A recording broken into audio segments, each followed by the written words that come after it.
నమస్తే.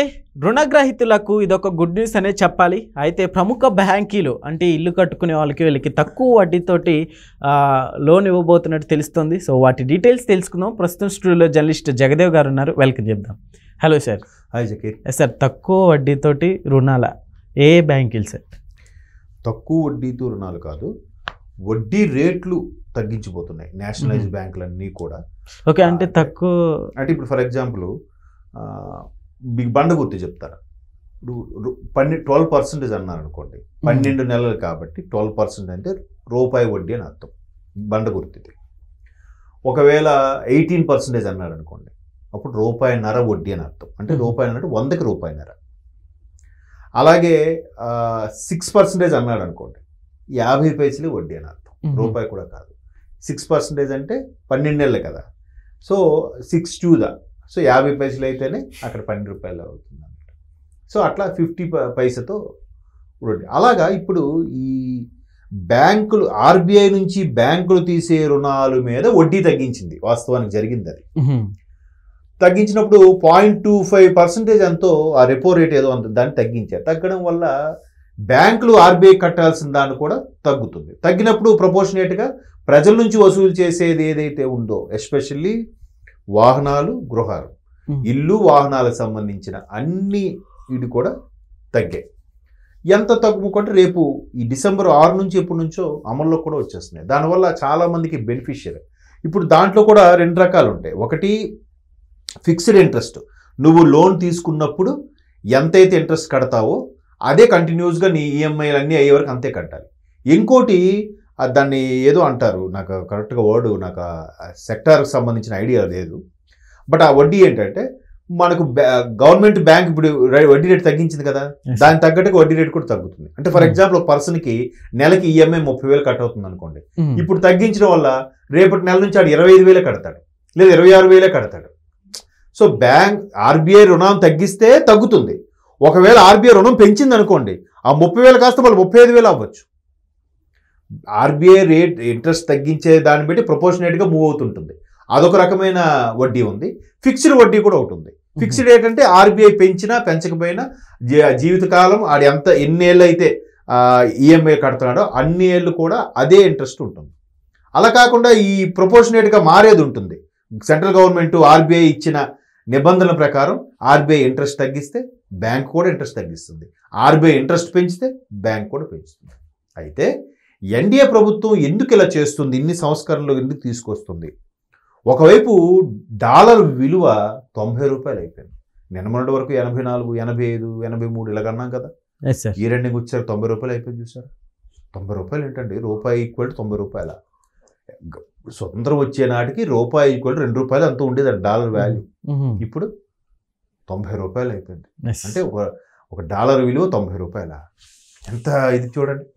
సో అట్లాంటివన్నీ రావడానికి మరోవైపు రెసిషన్, ఆర్థిక మాంద్యము, ఈ యుద్ధాలు, ఆపరేషన్ సింధూర్ కానీ, ఉక్రెయిన్ రష్యా కానీ, అలాగే ఇరాను ఇజ్రాయిల్ కానీ, వీటన్నిటికి మీద మొత్తం మీద ఆర్థిక మాంద్యం అయితే ఏర్పడింది.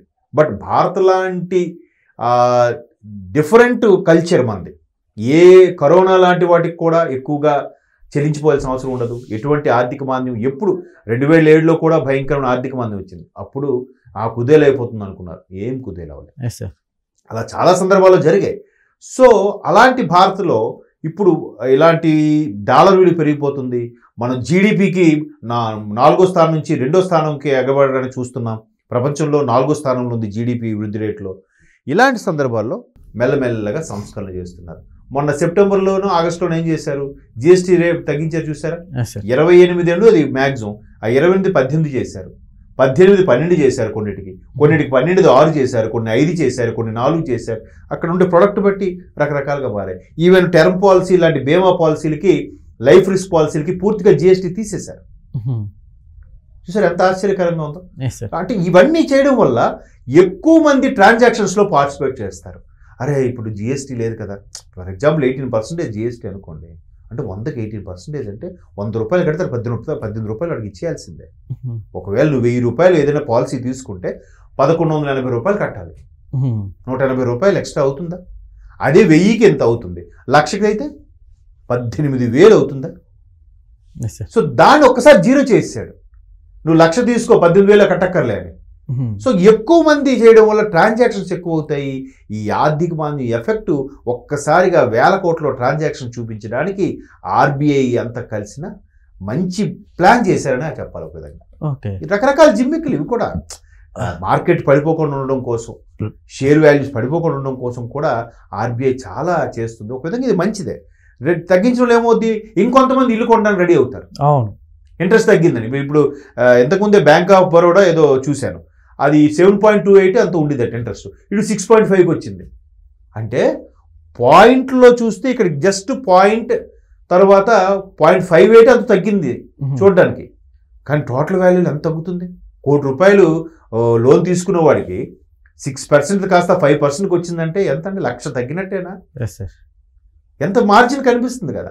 సో అట్లాగా ఒక్కసారి మిడిల్ క్లాస్ వాళ్ళందరూ కూడా దాని మీద మొగ్గు చూపుతారు. ఇకపోతే వాహనాలు, కరోనా టైం తర్వాత నుంచి కూడా సెల్ఫ్ డ్రైవింగ్కి, సెల్ఫ్ ట్రాన్స్పోర్ట్కి ఎక్కువ ఇంపార్టెన్స్ ఇస్తున్న నేపథ్యంలో అత్యధిక వాహనాలు రోడ్డు మీదకి వచ్చే చూసారా? కరోనా తర్వాత ట్రాఫిక్ మరీ ఎక్కువ అయిపోయింది, మీరు గమనించారో లేదు.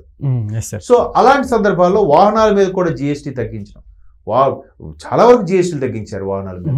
పెద్ద పెద్ద కార్లు, లగ్జరీస్ కార్లు కూడా తగ్గించడం వల్ల ఏమవుతుంది అంటే ఒక మోస్తరు మినిమం 30 లక్షలు ఏదో మార్జిన్ ఉంది, 30 లక్షలు దాటిన వాటికి ఎక్స్ట్రా ఉంది. మళ్ళీ దాన్ని తెలివిగా ఏం చేశారు వాహనాల్లో కూడా, 300cc దాటిన వాడికి ఈ ట్యాక్స్, 300cc లోపల 2 వీలర్స్కి ట్యాక్స్ లేదు, లేదంటే కొంచెం తక్కువ ఉంది. ఫర్ ఎగ్జాంపుల్ 350c అబోవ్ అన్నాడు అనుకోండి, వాడు అందుకే ఎన్ఫీల్డ్ ఏం చేస్తాడు తెలివిగా 349, 348 పెడతాడు, 350 పెట్టాడు. మీరు అబ్జర్వ్ చేయండి. 100cc అని అండవు, 98cc, 97cc అంటాడు. సో అలా పెట్టుకొని ఈ మార్జిన్లోనే ట్యాక్స్ తక్కువగా చేస్తే వినియోగదారుడు అమ్మ తగ్గిందిరా కొనుక్కోవచ్చు అన్నాడు అనుకుంటాడుగా.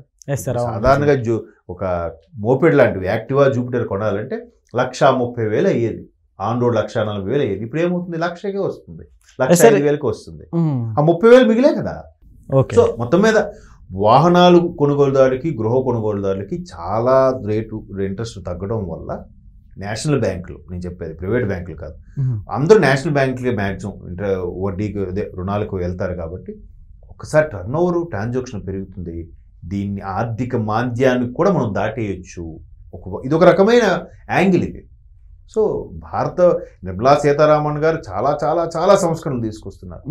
ఇంకా చూద్దాం ఎటువంటి చేంజెస్ చేయబోతున్నారు ఏంటంటే. Okay sir, thank you.